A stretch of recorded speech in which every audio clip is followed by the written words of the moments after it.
سوات میں پولیس معمولی جرائم میں ملوث افراد اور منشیات کے عادی افراد اور بچوں کو جیل بھیجنے کی بجائے بحالی سنٹر میں رکھتے ہیں۔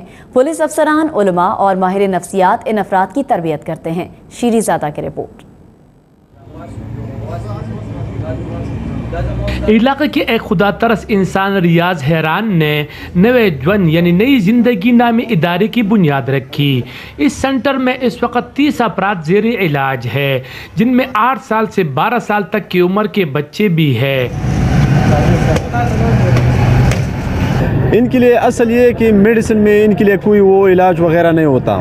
سب سے پہلے تو ان کے لیے ڈیلی کلاسز ہوتی ہے جو علماء کرام حضرات آتے ہیں۔ اس کے علاوہ پی ایچ ڈی اسکالرز آتے ہیں، ان کی سائیکاٹری وہ ان کے ساتھ کلاس لیتے ہیں، اور ان کے ساتھ ساتھ ان کو ہم ابھی بجلی کا جو کام ہوتا ہے، ہنر ہوتا ہے، وہ سکھا رہے ہیں۔ BS کا طالب علم فضل معبود کبھی چرس، ہیروین اور آئس کا عادی تھا۔ 1 سال پہلے وہ اس سنٹر میں آیا اور آج انہوں نے نشے کے لت میں مبتلا افراد کی تربیت کا بیڑا اٹھایا ہے۔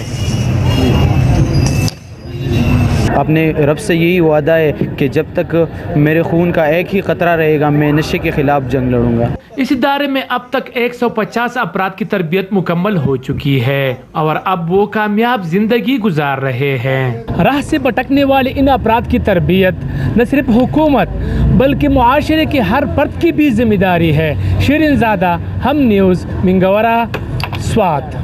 ایک مرتبہ پھر کھیل کے میدان کا رخ کرتے ہیں۔